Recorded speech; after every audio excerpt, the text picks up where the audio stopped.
جو الجامعۃ الاشرفیہ مبارکپور کے بانی ہیں اور بڑے محدث جنہوں نے ایک نہیں ہزاروں عالم پیدا کیے، اس ہندوستان کی بات کر رہا ہوں، حافظ ملت رحمۃ اللہ علیہ پوری بخاری شریف پڑھاتے تھے، تقریباً 40 سال تک انہوں نے پڑھایا بخاری شریف۔ میرے والد ان کے شاگرد ہیں، فرماتے ہیں جب وہ بہت زیادہ ناراض ہو جاتے کسی سے، ڈانٹنا ہوتا، ہر استاد بچے کو ڈانٹتا ہے، کبھی کچھ بچہ نافرمانی کر جائے یا مزاج کے خلاف بات کرے تو استاد ڈانٹتا ہے، تو حافظ ملت رحمۃ اللہ علیہ اگر کسی شاگرد کو ڈانٹتے بھی غصے میں تو کہتے ہیں اے جنتی کیا کر رہا ہے، کہتے ہیں اگر یہ جملہ قبول بھی ہو جائے تو بچہ جنتی ہو جائے۔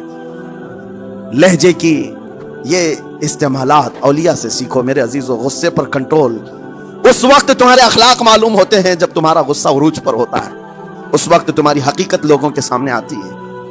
وہ اپنے شاگردوں کو ڈانٹتے بھی تو جنتی کہہ کر ڈانٹتے ہیں، یعنی کوئی گالی نہیں ہے، کوئی برے کلمے نہیں ہیں، بلکہ ایسا جملہ ہے کہ اگر قبول بھی ہو گیا استاد کی زبان سے، اس کی تو زندگی وصول ہوگی، اس کا بیڑا پار ہو گیا۔ ہمارے درمیان ماں باپ کو بھی یہ چاہیے کہ بچوں کو کس طرح کے اخلاق آپ دے رہے ہیں۔ گفتگو کرنے کے متعلق قرآن میں اللہ تعالیٰ نے آداب بتائے ہیں۔ جب آپ گھروں کے اندر موجود ہوں تو بچوں کے سامنے کس طرح کی گفتگو کیا کریں گے، کیسی بات کریں گے۔ شوہر اور بیوی جس طرح کی باتیں کر رہے ہیں بچے کے دماغ میں وہ پورا کا پورا چھپتا ہے، ٹرانسفر ہوتا ہے۔ اسی لیے کہا گیا ایڈلٹ گفتگو کبھی بھی بچوں کے درمیان نہیں کی جائے گی۔ جو میچورٹی میں نہیں ہے ان بچوں کے سامنے ماں اور باپ بیٹھ کر کے کلام بھی نہ کریں، بات نہ کریں۔ معاشرہ تو آج ایسا ہے، سب پوری فیملی لے کر کے بیٹھے ہوئے ہیں، اور حد تو یہ ہے کہ گندی فلمیں سامنے لگی ہوئی رہتی ہیں۔ وہ کیسے بچا پاؤ گے؟ 4 سال 5 سال کے بچے کے اندر بھی وہ گفتگو، وہ مکالمات، ایک دوسرے سے بات کرنے کی تمیزیں، وہ سب وہاں سے سیکھتا آ رہا ہے۔ گھروں کے اندر ماحول کو تبدیل کرنے کے لیے آپ کی اپنی زبان پر کنٹرول اور اپنے بچوں کی تربیت اور ان کی زبان پر کنٹرول بہت ضروری ہے۔ پھر دیکھنا آپ یہ معاشرہ پیدا کر کے کل کو آپ کا بچہ نکلے گا، اس کی تمیز، اس کے اخلاق پر ہر کوئی اش اش کرے گا۔ چند دنوں کی محنت ہے آپ کی، لیکن بچے جب سلیقے کے ساتھ گفتگو کریں تو لوگوں کا دل جیت لیا کرتے ہیں۔ بات کرنے کے آداب ایسے ہیں کہ لوگ دل جیت لیا کرتے ہیں۔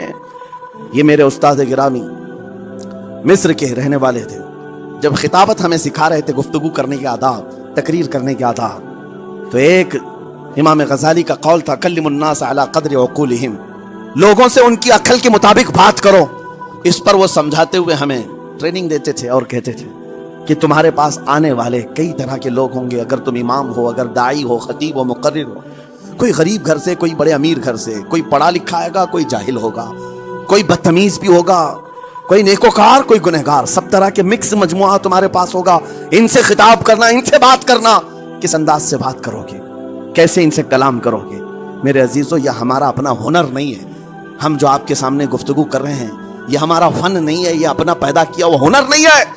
ہمیں سکھایا گیا تھا صرف اور صرف آپ کو اس مجمع سے اور یہ آئے ہوئے جمع غفیر سے بات کرنے کے لیے ایک ہی اسلوب اپنانا ہے، دیکھنا ہے کہ رسول اللہ کیسے بات کیا کرتے تھے۔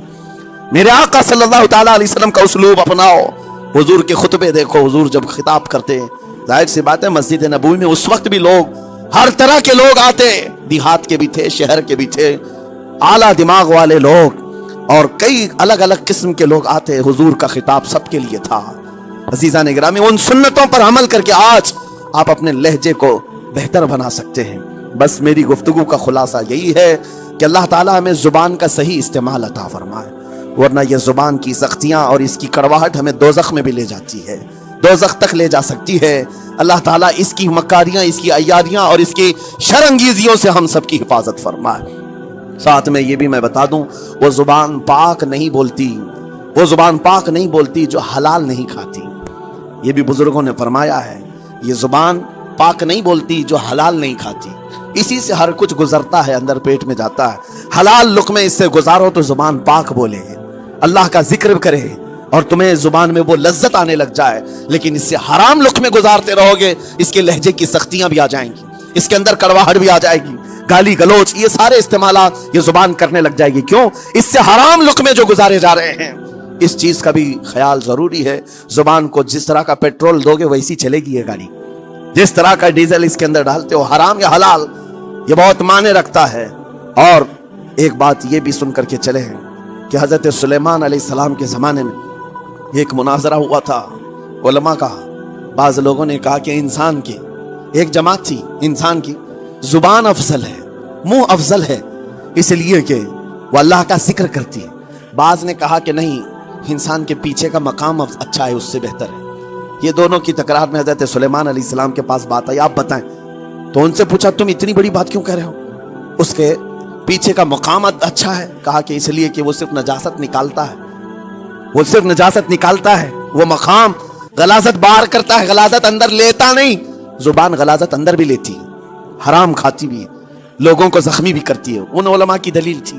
تب آپ نے فرمایا بات ٹھیک ہے، جس انسان کا زبان پر کنٹرول نہیں، حرام کھاتا ہو اور بد کلامی کرتا ہو، گالی گلوچ ساری چیزیں کرتا ہو، آپ نے فرمایا اس سے بہتر اس کا پیچھے کا مقام ہے۔ اور جو انسان کنٹرول رکھتا ہے، حلال کھاتا ہے اور لہجے کی نرمی رکھتا ہے، ظاہر سی بات ہے اس کا منہ ہی افضل ہے، اس کی زبان افضل ہے۔ اب یہ تو فیصلہ سب کا ہے، کس کو کیا چیز اختیار کرنی ہے۔ عزیزان گرامی اوقات، یہ بہت بڑی بات ہے جو میں آپ کے سامنے کہہ رہا ہوں۔ زبان کو اگر کسی دوسری جگہ سے کمپیئر کیا جائے تو لگتا ہوگا نرم، یہ بالکل اچنبے والی بات ہے، عجوبے والی بات ہے، یہ کون سا کمپیریزن ہے؟ وجہ یہی ہے بعض لوگوں کو ہم نے اتنا گندا بولتے ہوئے دیکھا ہے، اس سے بہتر ہے کہ وہ نہ بولیں۔ لوگوں کو زخمی کرتے ہیں، کسی کے مقدسات پر حملے کرتے ہیں۔ اللہ تعالیٰ ان کی زبان کی شرارتوں سے ہماری حفاظت فرمائے، اور کریم خدا ارحم الراحمین مولا اس چیز سے بھی ہمیں حفاظت فرمائے۔ قیامت کے دن کچھ لوگ صرف اس لیے پکڑے جائیں گے کہ وہ کچھ نہیں بولتے تھے، لیکن وہ جن کے ساتھ رہتے تھے وہ بولتے تھے، وہ لوگ بولتے تھے، اور ان کی وجہ سے یہ خاموش رہنے والا جو ساتھ میں تھا اسے بھی جہنم میں لے جایا جائے گا۔ اور وہ اس دن کہے گا پکار کر، یا ویلتا لیتنی لم اتخذ فلانا خلیلا، اے کاش میں فلاں کی دوستی نہیں کیا ہوتا تو اچھا ہوتا، آج میں بچ گیا ہوتا۔ اپنے ماحول کو بچاؤ، جہاں زبان کی خرابی دیکھو اپنے آپ کو بھی بچاؤ، اور اس ماحول سے بھی اپنے کو دور رکھو۔ اللہ کی بارگاہ میں دعا ہے مولا تعالیٰ اس زبان کو خالص اپنے ذکر میں لگائے اور اپنے حبیب پاک کے ذکر میں لگائے۔ مولا تعالیٰ ہم کو زبان کی بد کلامیوں سے محفوظ و مامون فرمائے۔ وآخر دعوانا ان الحمدللہ رب العالمین۔ السلام علیکم۔